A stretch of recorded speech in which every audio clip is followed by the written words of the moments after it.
श्री कृष्ण कन्हैया लाल की जय। श्री निजानंद स्वामी की श्री प्राणनाथ प्यारे की जय।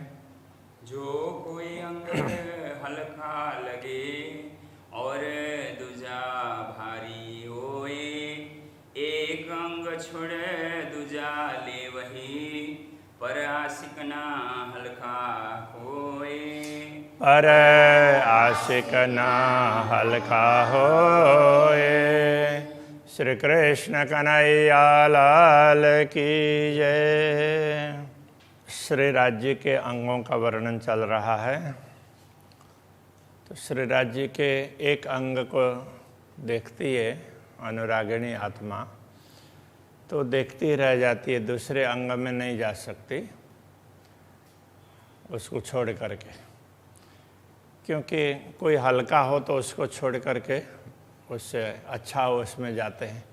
तो आशिक के लिए, अनुरागिणी आत्मा के लिए कोई हल्की वस्तु लगती ही नहीं है। कोई भी अंग है वो अक्षरातीत के हैं, वो तो विशेष ही लगते हैं। दूजा अंग आया नहीं तोलो एक अंग क्यों छूटत। दूसरा अंग दिखे जब तक तो तब तक पहले वाला अंग छूटता नहीं है। यूँ और अंग ना ले सके एक ही अंग में गलित। तो जब ब्रह्मात्मा एक ही अंग के दर्शन करते हुए उसी में वो द्रवित हो जाती है, उसी में ओतप्रोत हो जाती है, तो दूसरे अंग को देख ही नहीं पाती है। जो आशिक भूषण पकड़े सो भी छूटे ना आशिक से। यदि ब्रह्मात्मा को पहले आभूषण दिखें तो भी वो आभूषण उनसे नहीं छूटेंगे, तो आभूषण में ही उनकी दृष्टि टिकी रहेगी। देख भूषण का अंग के आशिक सुख पावे या में। अक्षरातीत धामधनी के अंग के आभूषणों को देख करके अनुरागिणी आत्मा को अपार सुख प्राप्त होता है, इसलिए उसकी दृष्टि वहाँ से इधर उधर नहीं जाती है। हक के अंग के सुख जो जड़ भी छोड़े नाहे। अक्षरातीत धामधनी के अंग का सुख है, यदि जड़ को भी वो मिलता हो ना तो वो भी नहीं छोड़ेंगे। तो ब्रह्मात्मा तो चेतन है और वो भी परम धाम की है, ये कहना चाह रहे हैं। तो क्यों छोड़े अरवा अर्श की हक अंग आया हृदय माहे। परम धाम की आत्माएं उसको कैसे छोड़ सकती है, क्योंकि पूर्ण ब्रह्म परमात्मा का अंग उनके हृदय में अंकित हो चुका है, इसलिए वो अब मिटने वाला नहीं है। हे मनंग सब चेतना अरस जी में जड़ ना कोय। परम धाम में कोई वस्तु जड़ नहीं है। जो जड़ की बात कर रहे थे ना, तो जड़ भी ना छोड़े तो चेतन कैसे छोड़ सकते हैं। तो परम धाम में तो कोई वस्तु जड़ है ही नहीं। हेम अथवा नंग, हेम कहने से सारी धातु आ गई, सब धातु, और नंग रत्न, जितने भी हीरे वगैरह जितने भिन्न भिन्न प्रकार के बताए गए हैं वो सारे उसमें आ गए, क्योंकि अलग अलग रंग में होने से वो भिन्न है, बाकी मूल रूप से तो सब एक ही है। ये सब चेतन है। अरस जिमी जड़ ना कोई। परम धाम की भूमि में कोई भी जड़ पदार्थ नहीं है, सब चेतन है। दिल चाया हो तो सब चीज का चीज एक ही से सब होए। जैसे चाहते हैं ब्रह्मात्माओं की इच्छा होती है, उसके अनुसार एक ही से अलग अलग वस्तुएं दिखती है। अलग अलग रत्न, अलग अलग धातु, अलग अलग पदार्थ, अलग अलग एक में से ही अलग अलग दिखते हैं। जैसे चाहते हैं उस प्रकार से होता है, इसलिए चीज़ एक ही से सब होए, एक से ही सब होता है। वो सब पूर्ण ब्रह्म परमात्मा के अंग है, उनके नूर से, उनके प्रकाश से ही है। सब रंग गुण एक चीज में नरम ज्योत खुशबोए। वो एक ही में तो सारे रंग हैं, सारे गुण हैं, तो उसमें नरम कहने से उस कोमलता भी उसी में है, ज्योति चमक भी उसी में है, सुगंधि भी उसी में है।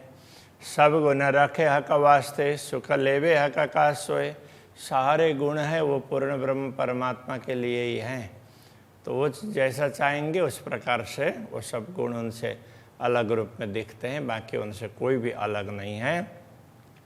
सुख लेवे हक का सोए, इसलिए जिधर से भी सुख लें, आभूषण से सुख मिले तो भी पूर्ण ब्रह्म परमात्मा का ही सुख होता है। किसी अंग से सुख मिले, उसको देख करके आनंद का अनुभव होता हो, वो भी पूर्ण ब्रह्म परमात्मा का ही है, उनसे अतिरिक्त कुछ भी नहीं है। आशिक एक अंग अटके तिनको यह कारण, इसलिए किसी एक अंग के दर्शन करने पर अनुरागिणी आत्मा की दृष्टि वहीं टिकी रहती है। उसका कारण यही है क्योंकि वो राज्य का ही है, पूर्ण ब्रह्म परमात्मा का ही है, तो इसलिए उसमें से दृष्टि हटती नहीं है। दो अंग माशुक के किन छोड़े लेवे किन, तो माशुक के सारे अंग, दोनों अंग ये हो या उधर का हो, जो सारे अंग पूर्ण ब्रह्म परमात्मा के ही हैं, इसलिए किन को छोड़ें और किसको लें। जहाँ नज़र पड़ी तो जहाँ दृष्टि पड़ी तो दृष्टि वहीं टिकी रहेगी, ये समझाना चाह रहे हैं। नूर बिना अंग कोई ना देखा, पूर्ण ब्रह्म परमात्मा का प्रकाश तो चैतन्य, तो ये प्रकाश भी चैतन्य है, तो उनके चैतन्य से कोई वस्तु अलग नहीं है। और सब अंगों वर्षत नूर, सब अंगों में, सब वस्त्रों में, आभूषणों में, जो भी हो परम धाम में पूरे, उनका यही चैतन्य सर्वत्र दिखता है। अंबर में न समाये सके इन अंगों का जहूर, इसलिए इन अलग अलग अंगों में भी जो प्रकाश दिख रहा है वो एक ही प्रकाश है, किंतु वो अलग अलग जैसा जैसा ब्रह्मात्माओं को वैरायटी मिले इसके हिसाब से अलग अलग ढंग से दिखाते हैं। तो वो उनमें से एक भी आकाश में समाता नहीं है, तो सारे अंगों की क्या बात करें, सारे रंगों की क्या बात करें। एक अंग माशुक के कई रंग, पूर्ण ब्रह्म परमात्मा के एक ही अंग में भी कई प्रकार के रंग मिलेंगे। तीन रंग रंग कई तरंग, तो उनमें जितने रंग हैं एक एक रंग के कई तरंगे मिलेगी उनके प्रकाश के। हाँ, एक लहरी पहुँचावे उमर लग, यूँ छूटे न आशिक से अंग, तो उन लहरों में, उन प्रकाश के लहरों में एक लहर है, एक तरंग है, वो भी देखते रहें तो पूरा जीवन उसमें चला जाता है। इस प्रकार से अनुरागिणी आत्मा से पूर्ण ब्रह्म परमात्मा के अंग छूटते नहीं हैं। जो कदी मेहर करे माशुक, तो दूजा अंग देवे दिल आन। यदि अलग अलग अंगों का दर्शन होते हैं तो पूर्ण ब्रह्म परमात्मा ही चाहते हैं, वो एक अंग से दूसरा अंग दर्शन करवाना चाहते हैं तो फिर उनको दूसरे अंग के दर्शन होते हैं। तो सुख लेवे सब अंग को, जो सब सुख देवे सुवान, तो पूर्ण ब्रह्म परमात्मा ही चाहते हैं सारे अंगों के दर्शन कर लें, ब्रह्मात्मा सब वस्तुओं के दर्शन कर लें, इसलिए एक के बाद दूसरे, दूसरे के बाद तीसरे, इस प्रकार से सारे अंगों का सुख उनको देते रहते हैं। जो कभी आशिक खोले नयनन को, पहले हाथों पकड़े दोए पाए। जो आशिक अनुरागिणी आत्मा यदि अपने दृष्टि को खोलती है तो पहले उनके दृष्टि में चरण पड़ते हैं, पहले हाथों पकड़े दो पाए, फिर वो अपने हाथों से उनके पूर्ण ब्रह्म परमात्मा के चरणों को ही पकड़ती है। ये कहना चाह रहे हैं इससे कि पूर्ण ब्रह्म परमात्मा के चरणों से कभी भी दूर नहीं होना चाहिए, उन चरणों को छोड़ना ही नहीं है। ए नयन अंग नूर जमाल के, सो इन आशिक से क्यों जाए। तो अनुरागिणी आत्माओं के उनकी आँखें हैं, वो भी पूर्ण ब्रह्म परमात्मा का ही अंग है, इसलिए तो वो अनुरागिणी आत्माओं से वो जहाँ दृष्टि पड़ती वो हटती नहीं है, जब राज्य चाहेंगे तो ही हटेगी। तो इस प्रकार से ये मंगलाचरण यहाँ पर पूरा कर दिया। अब आगे वर्णन करते हैं कि जैसे चरण का वर्णन किया तो चरण के साथ में तो अब उन्होंने उनका पायजामा है उसको इजार कहा है, तो उसका वर्णन करते हैं। तो इजार का पूरा वर्णन करते हैं तो ऊपर से वर्णन करते हैं। इजार जो नीली लाई की नेफा लाल अतलस, तो सब जगह तो इजार पड़ा, राज्य का पायजामा है वो केसरिया रंग का। अब यहाँ कहते हैं नीला और लाक्षा, तो हरित और लाक्षा रंग का मिश्रण है, उस प्रकार से कह रहे हैं। नेफा लाल अतलस, उसका नेफा है ऊपर जहाँ इजारबंद उसको बांधने का स्थान है, तो उसमें वो लाल रंग का है वो अतलस, वो भी रेशमी बड़ा नरम। नेफे बेल मोहरी कांगरी, तो उसमें नेफे में विभिन्न प्रकार की लताएं हैं, तो उसकी मोहरी का तात्पर्य उसका मुंह, तो उसमें भी कांगरी है, तो उस प्रकार के डिजाइन है। क्यों कहूँ नंग जरी अरस, तो ये परमधाम के रत्न हैं, तो ये जड़ायमान है, इसलिए इनका क्या वर्णन करें। तो ये जो दूसरे रंग का वर्णन कर रहे हैं, तो ये बताना चाह रहे हैं कि देखो जो भी बताया जाएगा एक दो रंग ऐसे ही बताए जाएंगे, बाकी तो राज्य जैसा चाहेंगे उस रंग का पहनेंगे, उनके लिए किसी प्रकार की पाबंदी कोई रुकावट होती ही नहीं है, हो ही नहीं सकती है। कानों पर पिंडी तले मी चूड़ी शोभित इजार, तो अब नीचे चरण में पिंडी से नीचे कांडा का तात्पर्य जैसे हाथ में मणिबंध होता है ना, तो उसमें वो गांठ से ऊपर का भाग है, तो वहाँ पर मिही चूड़ी शोभित इजार, तो बारीक चूड़ीदार है तो उसकी चूड़ी भी वहाँ पर सुशोभित होती है वो पायजामे में। जो तकरे माहे दावन, तो वो ऊपर के जामे के ऊपर में उसकी चमक दिखाई देती है। झाई उठे झलकार, तो उससे झाई आभा निकलती रहती है और वैसे चमक बार बार ऐसे चमक निकलती रहती है। इजारबंद नंग कई रंग, इजारबंद तो वो डोरी, तो उसमें भी कई प्रकार के रत्न लगे हुए हैं। और कई कांगरी बेल माही, तो उसमें लता हो बेल वगैरह हो तो उसमें भी कई प्रकार के कांगरियाँ मिलेगी। फूल पात कई नकश, शब्द न पहुँचे ताई, फूल पात वगैरह ऐसे कई प्रकार की नक्काशियाँ हैं, सूक्ष्म रूप से, बड़े सूक्ष्म रूप से देखते हैं तब पता चलता है। शब्द न पहुँचे ताई, शब्द वहाँ तक पहुँच नहीं सकता है, वो बता नहीं सकते, उसको वर्णन नहीं कर सकते। कई रंग नंग माहे रेशम, रंग नंग धागा ना सुजत, कई रंग नंग माहे रेशम, तो उसमें कैसे रेशम के अंदर तो नेफा भी रेशम का होता है, तो उसमें कई प्रकार के रत्न जड़े हुए हैं। रंग नंग धागा ना सुजत, और अलग अलग रंग के रत्न हैं या धागा है ऐसा कुछ पता ही नहीं चलता है, वो सब धागे के उसके ही धागे हैं ऐसा लगता है। हाथ को कछु लगे नहीं नरम जोत अतंत, तो हाथ को चुभते नहीं हैं, वो बड़े ही नरम हैं और उसमें चमक तो पूरी पूरी होती है। अतंत नाड़ी फुंदना, तो वो नाड़ी, तो उसको वो तो इजारबंद, तो उसको वो नाड़ा है, तो उसके भी फुंदन, उसको गांठ मारते हैं तो फिर लटकन होती है ना, तो वो फुंदना होता है। बोलते हैं जो तको नाही पारा, उससे जो प्रकाश निकलता है उसका भी कोई पारावार नहीं है। ए जानो भूल अपने शोभा ल्याये माहे सुमार, यही अपनी भूल होती है, बेशुमार अपार परमधाम की शोभा है, तो ये दुनिया में उसका वर्णन करने का प्रयत्न कर रहे हैं, तो ये अपनी भूल है। रंग नीला कया इजार का, तो इजार का रंग नीला कहा। कई रंग नंग, इनमें इसमें कई प्रकार के रंग के रत्न हैं।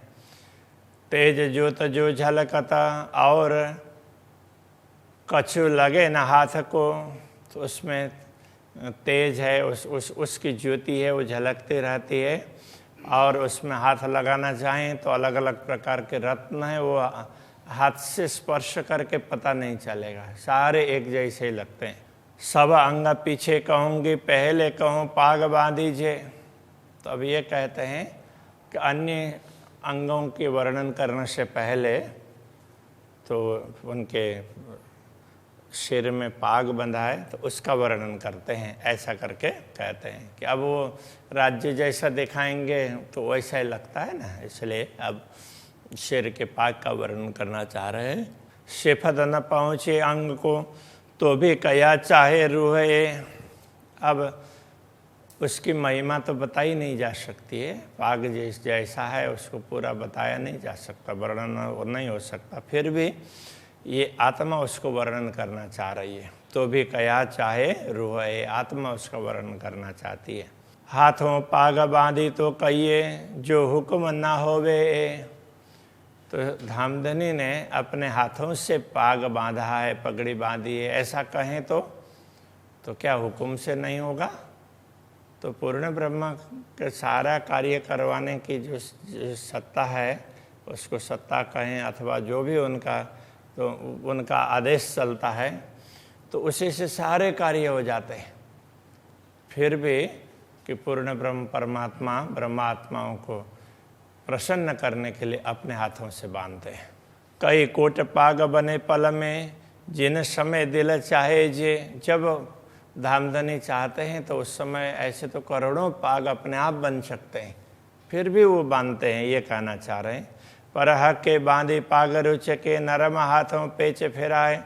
फिर भी पूर्ण ब्रह्म परमात्मा अपने नरम कोमल हाथों से बड़े ही प्रेम से तो उनको मोड़ मोड़ करके तो ऐसे वो पगड़ी बनाते हैं। तो पगड़ी बनाने के तरीके ऐसे होते थे, इस प्रकार से कपड़े को मोड़ करके फिर उसको कई उसमें घुमाते थे। तो उस प्रकार से तो अब उसमें पेच फिरा करके तो ऐसे मरोड़ मरोड़ करके उसको लपेटते हैं। आशिक देखे बांधते अत्यंत रूह सुख पाए।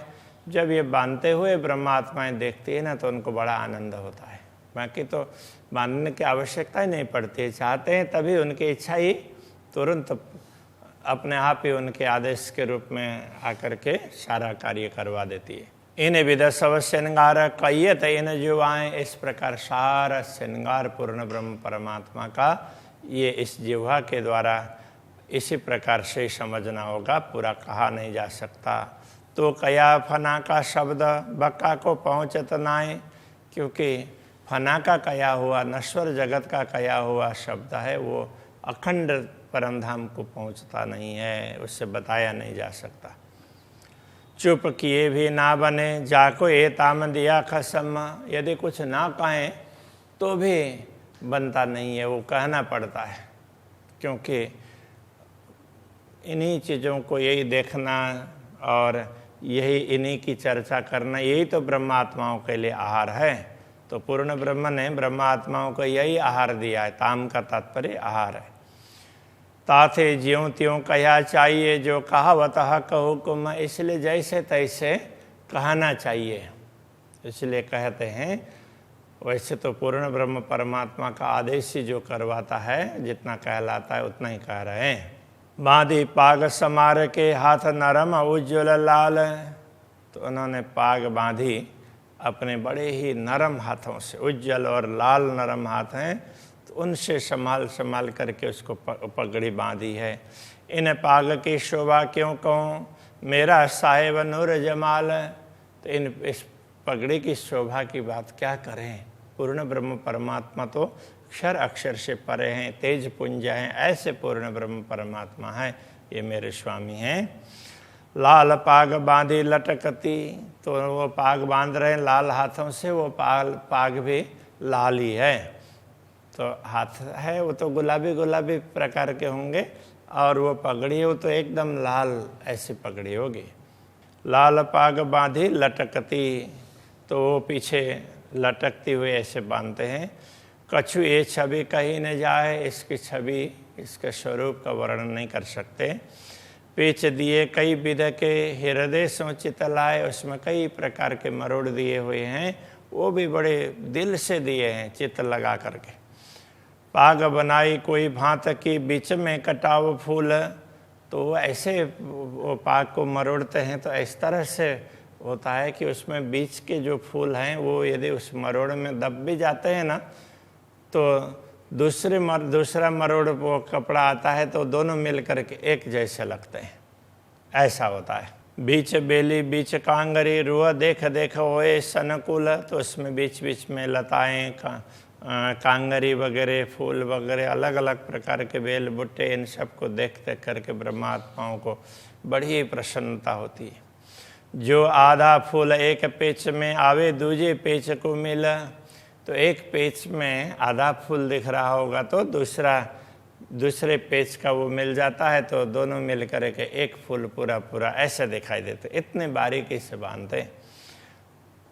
यूं बनी बेल फूल पाग की, देख देख जाऊं बल बल, इस तरह से तो वो उनकी पाग की लताएं पुष्प वगैरह ये डिजाइन है वो, तो उसको इतने ऐसे मिले हुए होते हैं तो उनको देख करके उसमें समर्पित हो जाते हैं। कई रंग नंग फूल पात में, ए जिनस न आवे जुआएं, ऐसे पात में अलग अलग प्रकार के रंग के रत्न वगैरह भी हैं वो लताओं के पत्तों में, तो जिनका वर्णन जिह्वा के द्वारा नहीं किया जा सकता। न आवे मुख कहने में, जो रूह देखे हृदय माहे, तो मुंह के द्वारा तो बता ही नहीं जा सकता है शब्दों के द्वारा, तो उसको ब्रह्मात्मा देखती है तो उनके हृदय में ये बात अंकित हो सकती है। इसलिए ब्रह्मात्माओं के हृदय में ये अंकित हो तभी ये कहा है, बाकी तो ये कहा ही नहीं जा सकता। पाग बांधी कोई तरह की, जो तरह हक दिल में ले आए, धामधनी जैसा चाहते हैं ना उसी के अनुरूप वो पगड़ी बांधते हैं। बल बल जाऊं मैं तिन पर, जिन दिल पेच फिराए, धामधनी दिल लगा करके वो उसको पेच बनाते हैं, तो इसलिए उनके दिल में हम समर्पित हो जाते हैं उनके दिल के प्रति। पाग ऊपर जो दुगदुगी, ए जो बनी सब पर, पाग के ऊपर दुगदुगी ऐसे लटकन सी, तो वो भी उसमें जैसे जैसे पेच गया है उस हिसाब से उसी के साथ साथ में वो भी उसके लटकन भी दिखाई देते हैं। पाग ऊपर जो दुगदुगी, ए जो बनी सब पर, जहाँ भी दुगदुगी दिखाई देगी।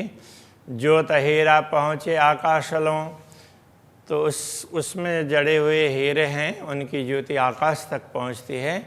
पीछे पाँच रहे क्यों कर, तो वो हीरा की ज्योति पहुँचती है, ऐसे पाँच की भी, ऐसे जो भी रत्न हैं उन सब की ज्योति आकाश तक पहुँच जाती है।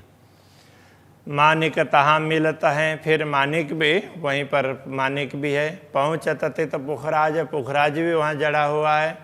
नीलवी तो तेज आसमानी, नीलवी नीलमणि है, उसके तो तेज भी आसमानी रंग का ही है। उत पहुँच पांचों रहे विराज, इस प्रकार ये पांच रत्न उसमें शोभायमान हैं। कांध पीछे केश नूर झलके, लिए पाग में पेच फिराए, कंधे के पीछे भाग में पृष्ठ भाग में तो केश का भी प्रकाश झलकता है, लिए पाग में पेच भराए। और पगड़ी उसी में, तो वो केश के ऊपर वो पगड़ी के वो घुमाव है, तो वो सारा बड़ी सुंदर शोभा उसमें दिखाई देती है। गौर पीठ सुध सलु की, पीठ बड़ी गौर है, वर्ण की है और बड़ी सुंदर है। जुआ सके न सिफत पहुँचाए, ये जुआ उसकी महिमा बता करके कभी भी पार नहीं पा सकती है।